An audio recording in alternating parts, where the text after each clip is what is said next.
जय हिंद दोस्तों। आज हम जिस चैप्टर को रिकॉर्ड करने जा रहे हैं ये सीए फाउंडेशन सिलेबस का सबसे पहला चैप्टर है जिसका नाम है थियोरेटिकल फ्रेमवर्क। तो चलिए समझते हैं इस चैप्टर के अंदर में हम अकाउंट्स को इंट्रोड्यूस करने जा रहे हैं स्टूडेंट्स के बीच में कि भैया ये अकाउंटिंग है, इसकी ज़रूरत क्या है। हम यहाँ से शुरू करते हैं। अब एक अंदाज़ा, एक कहानी ले लेते हैं हम लोग कि सपोज़ कीजिए कि आपको हर महीने पॉकेट मनी मिलती है, कितने, 5,000 रुपये।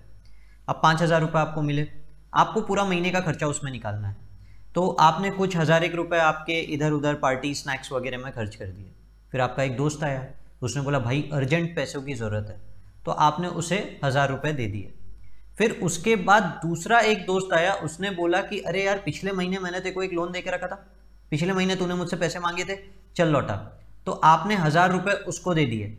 फिर उसके बाद ऐसे ही छोटे छोटे खर्चे करते करते आपने देखा कि 15 तारीख तक, महीने की 15 तारीख तक आपकी पॉकेट मनी पूरी की पूरी खत्म हो चुकी है। अब पैसे खत्म हो गए तो क्या करें? दो ऑप्शन है, या तो आपके किसी भाई बहन से लोन ले लीजिए या किसी दोस्त से लोन ले लीजिए, या दूसरा ऑप्शन है पापा को जाके वापस से बोले कि हाँ पॉकेट मनी दीजिए। अब अगर आप अपने किसी दोस्त के पास जाते हैं और उसने बोल दिया कि अरे यार चल थोड़ा 1,000 रुपये दे दे, उसने आपको 1,000 रुपये दे दिया, आपके और 2-3 दिन निकल गए, फिर वही कहानी, फिर से पैसे खत्म। तो अब करें क्या? तो आप गए अपने पिताजी के पास, अपने पिताजी के पास गए, बोले पैसे खत्म हो गए पापा, इस बार थोड़ा सा ज़्यादा खर्चा हो गया, पैसे दे दो। आपके पिताजी ने बोला तेरा खर्च कहाँ हुआ ये बता। अब 5,000 रुपये में से आपने क्या क्या खर्चे किए आप बताना शुरू किए, तो आपके पास कुछ 1,500 या 2,000 रुपये के खर्चे आपको याद थे। जो दोस्त को लोन दिया था वो भी आप भूल गए थे, क्योंकि इतने सारे ट्रांजैक्शंस हो जाते हैं इतने महीने में। छोटे छोटे कैंटीन में हर रोज़ गए, हर रोज़ के 100-100 रुपये खर्च हो रहे हैं, गाड़ी में पेट्रोल भराया, ये एक खर्चा हो गया। ये छोटे छोटे खर्चे इतने सारे थे कि आपको जितने याद आए उतने तो आपने बता दिए, बाकी आप बता ही नहीं पा रहे। इतने पीछे से मम्मी ने भी बोला अरे तू रद्दी लेके गया था, रद्दी बेचा था तूने, रद्दी के पैसे आए थे 200 रुपये, फिर वो भी एकदम से याद है, अरे हाँ ये भी तो आए थे। अब आप कुल मिला के अपने पिताजी को 2,000 के ऊपर के खर्चे नहीं बता पा रहे हैं, और आपके पापा बोल रहे यार 5,000 रुपये दिए, तुम्हारी जिम्मेदारी क्या है आखिर, तुम खर्च कहाँ कर रहे हो? डांट पड़ गई। अब यही चीज के लिए, क्योंकि हम हर चीज को हमारे दिमाग में स्टोर करके नहीं रख सकते, याद नहीं रख सकते, कहीं लिख के रख लें तो बेटर रहेगा। ये हमारे किस लिए काम आया? हम लोगों को वही चीजें रिकॉल करने के काम आया, रिकॉर्ड रखने के काम आया। वो जो चीज आपने लिख के रखी उसे ही हम लोग क्या बोलते हैं? अकाउंट्स। उसी को क्या कहते हैं? अकाउंट्स। तो आपने जो भी खर्चे किए, क्या खर्चे किए? आपने स्नैक्स के ऊपर खर्चा किया। अब हर रोज तो अलग अलग खर्चा हो रहा था, तो सपोज करो कि आपने 1 तारीख को लिखा स्नैक्स, फिर उसके बाद आपने लिखा पेट्रोल 200 रुपये, फिर उसके बाद में आपने लिखा स्टेशनरी कि कुछ आपको पेन पेंसिल वगैरह खरीदना पड़ा तो उसके लिए 50 रुपये। ये हो गया आपका पहले दिन का रिकॉर्डिंग। फिर आप आए दूसरे दिन आपने रिकॉर्ड करना शुरू किया, फिर से स्नैक्स कितना? 200 रुपये। फिर आपने एडवांस दिया अपने दोस्त को, कितना? 1,000 रुपये। फिर उसके बाद आप तीसरे दिन आए, तीसरे दिन फिर कुछ खर्चा हो रहा है स्नैक्स के ऊपर, लेट से 100 रुपये। और फिर उसके बाद आपने रीपे किया अपना पुराना लोन, कितना? 1,000 रुपये। तो ये सब कुछ आप लिखते चले जा रहे हैं। अब आपको पता रहेगा कि आपने कितना खर्चा कहाँ किया, किसे कितने पैसे दिए, किससे कितने पैसे आए, रद्दी बेची थी घर की तो उसके कितने पैसे आए। ये सब चीज़ें आपने क्या किया? पूरा का पूरा रिकॉर्ड करके रख लिया। ठीक है, हम सबसे पहले डेफिनेशन की तरफ जा रहे हैं अकाउंट्स के, जो आपको यही बातों को समझाने की कोशिश कर रहा है कि अकाउंटिंग क्या है। अकाउंटिंग एक प्रकार की आर्ट है। हम आर्ट के ऊपर थोड़ी देर में डिस्कशन करेंगे। जो क्या चीज़ का आर्ट है? रिकॉर्ड करने का आर्ट है। आप जो भी चीज़ें, जो भी खर्चे कर रहे हैं, जो पैसे आ रहे हैं, जो पैसे जा रहे हैं, इनको आप कैसे लिख रहे हैं, इस पूरे के पूरी कहानी को आप रिकॉर्ड कर रहे हैं, ये क्या है? ये अकाउंटिंग है। पर ये पूरा तरीके से यही अकाउंटिंग नहीं है, ये सिर्फ एक एस्पेक्ट है अकाउंटिंग का, सिर्फ एक चीज़ है ये अकाउंटिंग की, बराबर। अब हमने यहाँ पे जो भी किया ये सब क्या था? ये खर्चे थे, बराबर। मैं ब्रैकेट्स में डाल दे रहा हूँ माइनस समझाने के लिए आपको कि ये खर्चे थे। Snacks, advance, snacks. अब ये जो आपने रीपे किया ये भी आपका एक प्रकार का खर्चा। पर जब आपने रद्दी सेल की थी और उससे आपको 200 आई, ये तो खर्चा नहीं था, तो समझ में कैसे आए कि कहाँ पैसा आ रहा है और कहाँ जा रहा है। तो अगर आप सही तरीके से रिकॉर्ड करें, जैसे मैंने अभी आपके सामने जो जा रहा है उसे ब्रैकेट में रिकॉर्ड कर दिया और जो आ रहा है उसे ब्रैकेट में नहीं लिखा। जैसे पहले दिन आपको पॉकेट मनी मिली भी तो थी, पहले दिन आपको पॉकेट मनी मिली भी तो थी 5000, ये भी आपके लिए क्या है, इनफ्लो है। ये क्या था, आपके पास पैसा आया था, ये वही कहानी है, इनफ्लो। तो मैं इनको पॉजिटिव तरीकों से लिख रहा हूं और नेगेटिव तरीकों से। तो ये क्या हो गया, ये मेरा तरीका हो गया लिखने का। हो सकता है आपका तरीका कुछ और हो। आप बोल दो कि सर मैं क्या काम करता हूं, मैं ना इनको 2 टुकड़ों में बांट देता हूं। मेरे पास जो भी पैसा आएगा मैं यहां लिखता चले जाऊंगा, जैसे पॉकेट मनी 5000, रद्दी 200, और जो ज्यादा चले जाएगा मैं उसको दूसरे जगह लिख दूंगा, जैसे स्नैक्स के पीछे 100 रुपए, पेट्रोल के पीछे, हो सकता है आपकी स्क्रीन के अंदर में ये नहीं दिख रहा हो, कोई बात नहीं, 100 रुपए, ठीक है। नहीं, पेट्रोल के पीछे कितना था, 200 रुपए। फिर उसके बाद स्टेशनरी के पीछे खर्चा कितना लगा, 50 रुपए। तो आपने लिखना किसी और तरीके से वाजिब समझा, आपने बोला कि इस तरीके से लिखना चाहिए। आपके लिखने का तरीका अलग हो सकता है, मेरा लिखने का तरीका अलग हो सकता है। तो ये क्या है, ये आर्ट है, ये एक आर्ट है जिसे हर इंसान अलग अलग अपने अपने तरीकों से प्रेजेंट कर सकता है। तो डेफिनेशन क्या बोल रहा है कि it is art of recording, हर चीज को लिखना, कैसे लिखना उसका आर्ट। दूसरा, क्लासिफाई करना। अब जब आप अपने पापा के पास गए और आप अपने खर्चों का हिसाब दे रहे हैं, 5000 रुपए का खर्चा दे रहे हैं, तो आप ऐसा बोलेंगे, हाँ 1 तारीख को मैंने ना 200 रुपए का पेट्रोल भरा, 100 रुपए के स्नैक्स खाए। फिर 2 तारीख को फिर मैंने 200 रुपए के स्नैक्स खाए। फिर 3 तारीख को ना मैंने 100 रुपए के स्नैक्स खाए। आपके पापा एंड में बोलेंगे, अभी तू क्या 1 घंटे तक की यही कहानी बोलेगा, जल्दी खत्म कर, आगे पनवेल निकलना है। बहुत कॉमन डायलॉग है जो सुना होगा आप लोगों ने।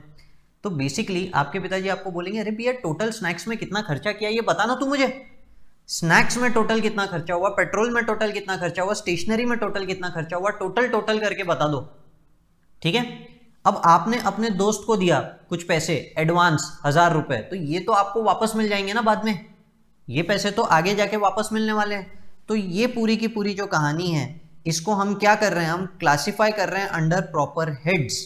एक हेड बनाया कि हाँ स्नैक्स पे इतना खर्चा हो रहा है, पेट्रोल पे इतना खर्चा हो रहा है। हो सकता है आपके पिताजी बोलते, भैया तू स्नैक्स पे बहुत ज्यादा खर्चा कर रहा है, घर से डब्बा लेके जाया कर। इस तरह की बातें निकल सकती है। मुद्दा ये है कि टोटल में जब आप बताएंगे तो ये आप क्या कर रहे हैं, आप क्लासिफाई कर रहे हैं into various heads. And finally आपने उसका समरी बनाया कि हाँ ये टोटल इतना इस तरीके से खर्चा हुआ, इतना मेरा एडवांसेस है, इतना मैंने पुराना लोन है जिसको किसी प्रकार से रिपे करने की कोशिश किया है। तो ये पूरा का पूरा आर्ट को जो बुक का है, ये पूरा का पूरा जो आर्ट है, ये आर्ट को क्या बोला जाता है, अकाउंट्स। ये आर्ट किस चीज से रिलेटेड है, ये आर्ट पूरा का पूरा इन टर्म्स ऑफ मनी से रिलेटेड है। जो भी पैसे हैं ये पैसों के ट्रांजैक्शंस है, हम बेसिकली ये समझाने की कोशिश कर रहे हैं इसमें। इन्हीं डेफिनेशंस को और ज़्यादा डिटेल में थोड़ा अलग तरीकों से, अल्टीमेट मतलब यही निकलेगा, थोड़ा अलग तरीकों से अमेरिकन इंस्टीट्यूट और AICPA ने भी प्रोवाइड किया था, जिसे हम अगले आपके पेज के अंदर में देख सकते हैं। द प्रोसेस, उन्होंने बोला ये आर्ट एक प्रोसेस है। प्रोसेस क्या होता है, जैसे कि अगर आपको घर में खाना बनाना है तो खाना बनने का एक तरीका होता है कि पहले सब्जी आएगी, सब्जी धुलेगी, फिर सब्जी कटेगी, फिर उसके बाद में कढ़ाई के अंदर में तेल गरम होगा। अब इसके आगे की कहानी मत पूछना, मुझे इतना अच्छे से कुछ खाना बनाना आता है नहीं, पर एक करके होगा। ऐसा तो होगी नहीं कि सब्जी पहले गरम कर देते हैं, बाद में तेल गरम करेंगे और उल्टा कर देंगे, तेल उसके अंदर में डाल देंगे। इस तरीके से तरीका है, प्रोसेस है। कैसा प्रोसेस है कि पहले आप आइडेंटिफाई कीजिए कि आपको लिखना क्या क्या है, ठीक है, आइडेंटिफाई कीजिए कि आपको लिखना क्या क्या है। फिर दूसरा, कौन से हेड में लिखना है, जैसे स्नैक्स का खर्चा है, पेट्रोल का खर्चा है, स्टेशनरी का खर्चा है, आप आइडेंटिफाई कर लीजिए इन सब चीज़ों, मेजर कर लीजिए, यानी कि कितना अमाउंट का खर्चा हुआ है।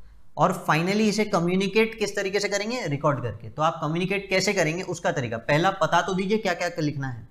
तो जब आगे जाके एक अकाउंटिंग के अलग अलग आप सॉफ्टवेयर्स में अकाउंटिंग करेंगे, हाथ से तो अकाउंटिंग करेंगे नहीं आप आगे जाके है ना, मैं आपके फाउंडेशन की पढ़ाई की बात नहीं कर रहा हूँ, एक्चुअल लाइफ जिंदगी में जब आप जाएंगे तो टैली करके सॉफ्टवेयर होता है, ऐसे कई सारे सॉफ्टवेयर होते हैं जिनके अंदर में आप अकाउंटिंग करेंगे। तो अकाउंटिंग करते समय वो सबसे पहले आपको बताएगा कि आपके अकाउंटिंग के अंदर में, आपके बिजनेस के अंदर में जो भी आप रिकॉर्ड करने वाले हैं उसमें आपको क्या क्या हेड चाहिए। आपको पेट्रोल का हेड चाहिए, आपको स्टेशनरी का हेड चाहिए, आपको खाने पीने के खर्चों का हेड चाहिए, आपको इलेक्ट्रिसिटी का हेड चाहिए, पहले ये सारे के सारे नाम लिख लीजिए। तो आपने क्या किया, आपने आइडेंटिफाई कर लिया कि हाँ ये चीज़ें चाहिए। इनमें से क्या खर्चे हैं, क्या एडवांसेस है, एडवांस तो खर्चा नहीं होता ना, वापस आता है वो पैसा। तो क्या लाइबिलिटीज है, मतलब जो आपको आगे जाके लौटाने पड़ेंगे पैसे, वो क्या इनकमिंग है, जैसे कि पॉकेट मनी आ रहा है आपके लिए, पॉकेट मनी हो गया आपके लिए, रद्दी के पैसे से आपके लिए इनकमिंग हो गया। तो ये सब कुछ क्या है, क्या इनकमिंग है, क्या आउटगोइंग है, ये बता दो आप पहले। तो ये आपने क्या किया, आइडेंटिफाई कर दिया। फिर उसके बाद आपने एक एक को अकाउंट करने के लिए मेजर करना शुरू किया, इतना खर्चा इसमें, इतना खर्चा इसमें, वो पूरा का पूरा। और फाइनली इस पूरे से आप कम्युनिकेट अपने पिताजी को जो करते हैं वो आप एक समरी फॉर्मेट में करते हैं, वो क्या हो गया आपका कम्युनिकेशन। ये डेफिनेशन किन्होंने दिया, ये दिया अमेरिकन अकाउंटिंग एसोसिएशन ने। इसके अलावा AICPA करके हैं, जैसे हमारे यहाँ CA का कोर्स होता है, US में CPA का कोर्स होता है, उन लोगों ने भी डेफिनेशन दिया। Function of accounting is to provide quantitative information, किसी भी तरह की क्वांटिटेटिव यानी बता सके कि खर्चे में, अमाउंट में, क्वांटम में ये कितना अमाउंट है, ये हम बता सकें, उसका प्रोसेस है। Primarily of financial nature, finance का ही नेचर है इसका पूरे तरीके से, वो ऑफ इकोनॉमिक एंटिटीज। ठीक, तो ये हमने रफली क्या किया, डेफिनेशन को समझने की कोशिश किया। इसी का एक एग्जाम्पल इंस्टीट्यूट ने भी आपको देके रखा है, हम एग्जाम्पल को पढ़ लेते हैं। एन इंडिविजुअल इन्वेस्ट्स, एक इंडिविजुअल ने इन्वेस्ट किया है अपने बिजनेस में 2 लाख रुपीज। तो जब आप एक इंडिविजुअल की बात करेंगे तो उसके जेब से तो 2 लाख रुपए गए, पर जब आप बिजनेस की अकाउंटिंग कर रहे हैं, क्योंकि हम अकाउंटिंग किसकी करेंगे, बिजनेस की, हम रिकॉर्डिंग किस में करेंगे, बिजनेस में। तो बिजनेस में बोलेंगे कि भैया जो मालिक है, ओनर है, आपसे पैसा आया, कितना आया, 2 लाख रुपए। 1 जनवरी ही purchase goods of 1,15,000 rupees, 1,15,000 rupees के गुड्स खरीदे, पैसा गया, गुड्स आए। तो पैसा गया, हम अकाउंटिंग किसकी कर रहे हैं, डेफिनेशन के हिसाब से मैंने आपको बताया मनी की। मनी क्या हुआ, मनी गया, तो मनी गया तो हम क्या बोल रहे हैं, परचेसेस हुए। और सेल कितने में किया, 1,47,000। अब 1,47,000 तो इनकमिंग है और 1,15,000 क्या है, आउटगोइंग है। मैं मेरा तरीके से बोलूं तो प्लस और माइनस, और दूसरा मैंने आपका तरीका बोला था जिसके अंदर आप बोल रहे हैं कि सर मैं तो 2 जगह लिखूंगा, एक जगह इनकमिंग, एक जगह आउटगोइंग। जहां इनकमिंग में लिख रहे हैं वहां पे आप क्या लिखेंगे, 1,47,000, और दूसरी तरफ क्या लिखेंगे, 1,15,000।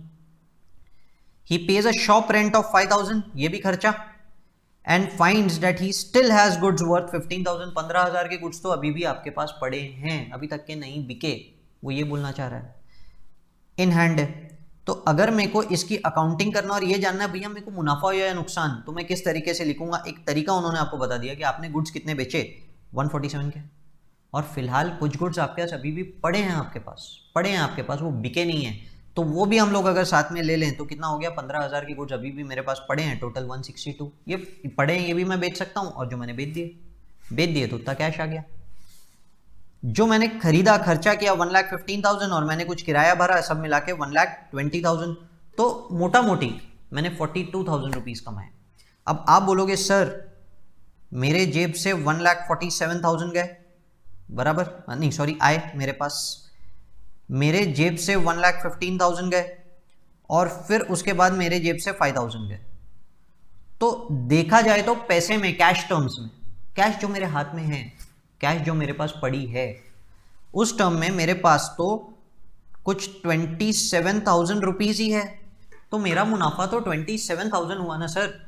सर पैसे के तौल पे देखिए कि आया कितना 147, गया कितना 1,20,000, बचा कितना 27,000 रुपीज, तो मेरा प्रॉफिट तो 27,000 ही होना चाहिए। तो मेरा आपसे एक सवाल रहेगा कि बेटा जब अगला बार, ये अकाउंटिंग छोड़ दो, इसके बाद जब अगली बार आप अकाउंटिंग करने गए, तो जो गुड्स आपके पास बच गए थे, जो बिके नहीं थे, जो बच गए थे, जो बिके नहीं थे, वो जब आपने बेचे, जितने में भी बेचे, लेट्स से 20,000 रुपए में बेचे, तो वो 20,000 रुपए आप क्या बोलोगे, मुझे 20,000 का मुनाफा हुआ। क्या आप ये बोलोगे कि मेरा प्रॉफिट 20,000 है? नहीं ना, मुनाफे के लिए तो मैंने उसमें से कितने के गुड्स खरीदे थे वो अलग भी करोगे ना, वो अलग भी करोगे। तो कायदे से 15,000, ये जो गुड्स इन हैंड है, या तो इसमें से 15,000 माइनस कर दो कि मैंने 147 में गुड्स बेचे, वो खरीदे कितने में थे, जो गुड्स मैंने बेचे वो खरीदे कितने में थे, वो तो 1 लाख में ही खरीदे थे, वो तो 1 लाख में ही खरीदे थे, है ना।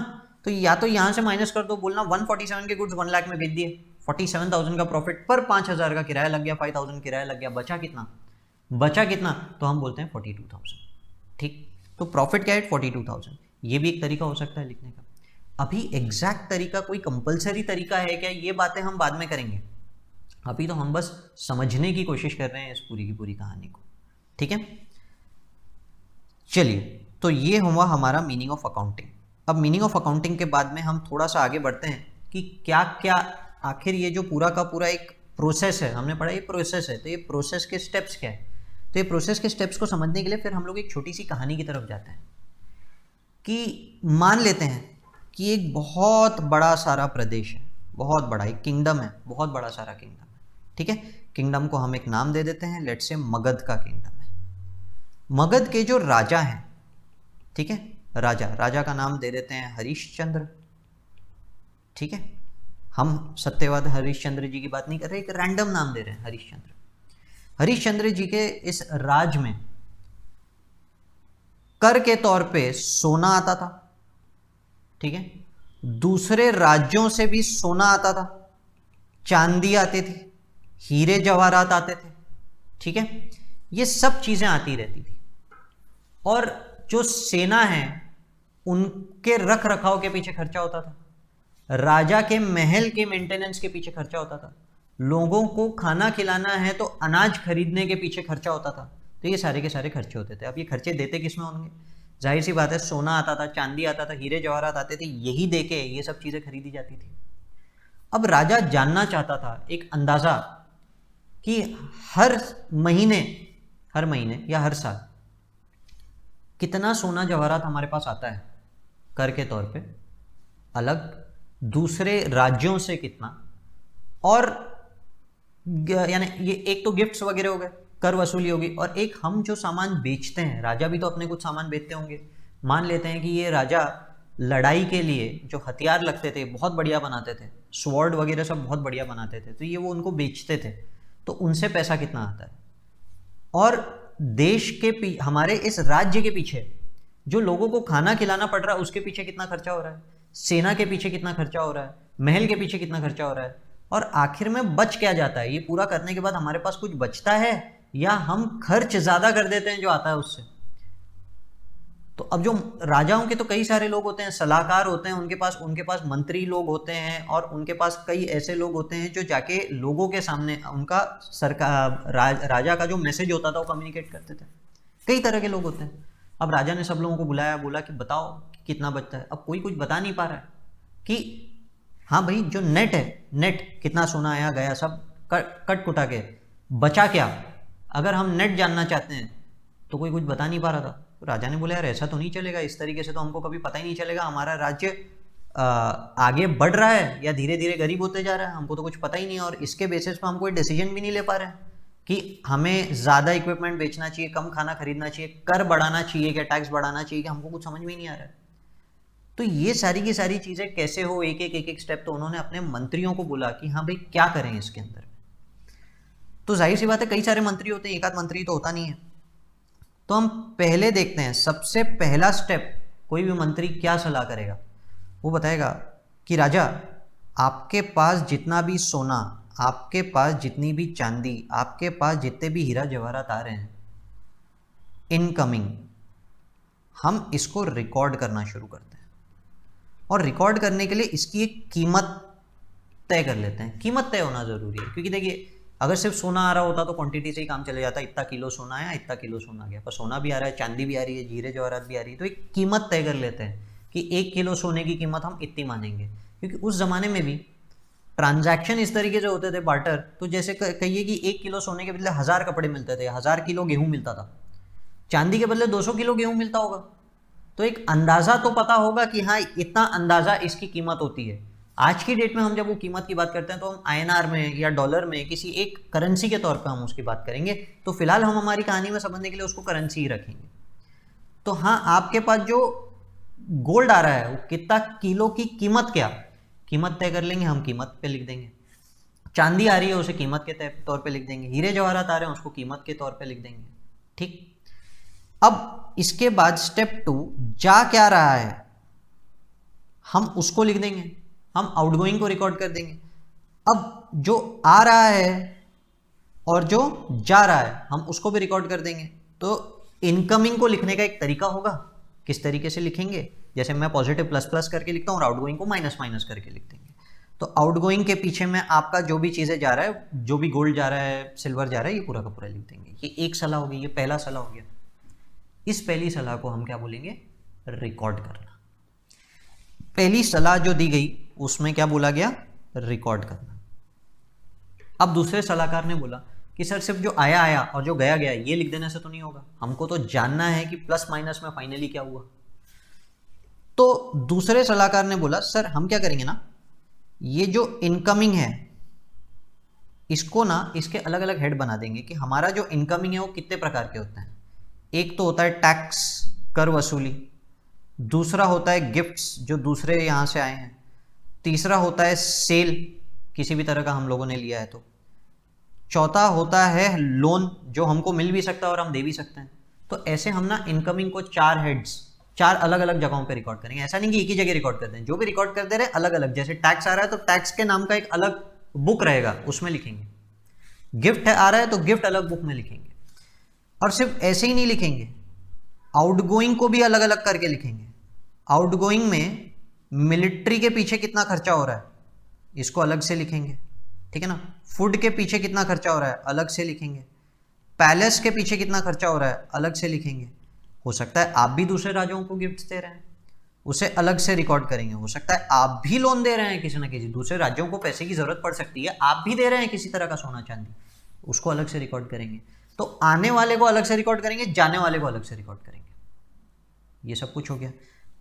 अब ये एक हेड को हम क्या बोल रहे हैं, इसे हम बोल रहे हैं, हम क्लासिफाई कर दिए अलग अलग हेड्स के अंदर। अब तीसरा सलाहकार बोलेगा कि सर ये तो किताबें जब बनेगी तो पोथियां बनेगी, लाखों लोग रहते हैं हमारे राज्य में, हर एक से जब कर आ रहा है तो हर एक से जो कर आ रहा है वो हर महीने आ रहा है। हर महीने आने वाला कर 1 लाख लोगों का, 12 महीने तक 12 लाख लोगों की एंट्री होगी। तो इतना सब राजा थोड़ी देख सकते हैं, मुद्दा समझ रहे हैं। गिफ्ट्स जो जा रहे हैं वो हो सकता है कई सारे राज्य होते हैं, दूसरे प्रदेश होते हैं, गिफ्ट्स आ रहे हैं कई सारे प्रदेशों से आ सकते हैं, कई सारे जगहों से जा सकते हैं। गिफ्ट जरूरी नहीं है कि सिर्फ दूसरे राजा लोग देते हैं, मंत्री लोग वगैरह भी राजा को गिफ्ट देते होंगे उनके जन्मदिन पे या किसी तरह की कोई रूप में, ऐसे ही किसी भी तरह की खुशी में कुछ भी। जो सेल कर रहे हैं इक्विपमेंट का वो ऐसा तो नहीं है कि एक ही बार होता है, बार बार होता रहता है, अलग अलग राज्य वाले आते रहते हैं, खरीद के जाते रहते हैं। मार्केट लगता होगा, मेला लगता होगा, मेले में भी चीजें आती होगी, बिकती होगी। लोन जो लिया जा रहा है, अब ये मेरा कहना है कि ये तो कई कई कई सारी एंट्रीज है। हर एंट्री को राजा को देख के क्या समझ में आएगा, कुछ भी समझ में नहीं आएगा। राजा को तो फाइनल चीज से मतलब है कि पूरे साल में या पूरे महीने में अगर एक बार राजा देख रहा है तो पूरे महीने में एक बार कितना टैक्स आया, पूरे महीने में गिफ्ट्स कितने के आए, कितना सेल हुआ, पूरा का पूरा, या तो महीने का या पूरे साल का। अभी हम साल के हिसाब से चलते हैं। फिर मिलिट्री पे पूरे साल में कितना खर्चा हुआ, फूड में कितना खर्चा हुआ, हमको तो आप टोटल बताइए और नेट बताइए कि हाँ नेट में क्या हुआ, फायदा हुआ या नुकसान। तो ये जो आप कर रहे हैं तीसरा स्टेप, इसे हम क्या बोलते हैं, आप कर रहे हैं इसको समराइज। समराइज आप कैसे करते हैं, हम 2 तरह के चीजें बनाते हैं, एक प्रॉफिट एंड लॉस स्टेटमेंट बनाते हैं, एक बैलेंस शीट बनाते हैं, आगे जाके पढ़ेंगे और अच्छे से। तो ये जो 2 तरह के आप स्टेटमेंट बना रहे हैं, आप इसमें क्या कर रहे हैं, आप इसको समराइज कर रहे हैं। जो भी पूरी की पूरी कहानी का जो कट्ठा चिट्ठा है, ये पूरा का पूरा हमने क्या किया, समराइज कर दिया एक जगह पे। ठीक समझ में आई कहानी यहां तक। चलिए, अब ये सब तो मंत्रियों ने कई तरह की बातें बता दी। अब ये जो भी चीजें होगी, राजा ने बोला चलो ठीक है मुझे पता चल जाएगा कि हाँ मुनाफा कितना हुआ, नुकसान कितना हुआ, पर ये मुनाफे से या नुकसान से देश में हमें किस तरफ ध्यान देना है, हमें ये जो टैक्स है क्या इसे बढ़ाना है या घटाना है, ये उससे कैसे समझेगा। ये जो मिलिट्री के पीछे हम चीज़ें बेच रहे हैं, इन्हें और बनाना चाहिए या हम ज़्यादा बना दे रहे हैं, कहीं हम जितना सोच रहे हैं उतना हम बेच नहीं रहे पर हम बना ज़्यादा दे रहे हैं, क्या ये खर्चे हमको कम करना है, ये सब चीज़ें कैसे समझेगी। तो मंत्रियों के अलावा कौन होते हैं, सलाहकार। सलाहकार जैसे अकबर के लिए बीरबल थे, है ना, तेनालीरामा थे कृष्णदेव राय के लिए। तो ऐसे कई सारे जो सलाहकार होते हैं, ये सलाहकारों ने कहा कि हम आपको ये समरी के बेसिस पे, ये समरी आप मत देखिए राजा, हम देख लेंगे, हम ये समरी आपको बता देंगे और इसके अलावा हम आपको सलाह देंगे एनालाइज करके कि देखिए ये खर्चा बहुत ज़्यादा हो रहा है या नहीं, कम हो रहा है क्या, कर को बढ़ाना चाहिए क्या। ये आप क्या बोल रहे हैं, ये आप एनालाइज करके दे रहे हैं। ये आप उस डेटा को एनालाइज करके, सलाहकार ने बोला हम आपको बता देंगे कि क्या कर बहुत ज़्यादा वसूला जा रहा है या कम, मिलिट्री की चीज़ें ज़्यादा बन रही है कम। ये कैसे होगा, जब ये डेटा पूरा का पूरा रिकॉर्ड हो जाएगा, क्लासीफाई हो जाएगा, समराइज हो जाएगा, तभी आप बता पाएंगे। एक चार्टर्ड अकाउंटेंट जो कोर्स आप कर रहे हैं वो क्या करता है, वो एनालाइज करके देता है डेटा, किसको, मैनेजमेंट को।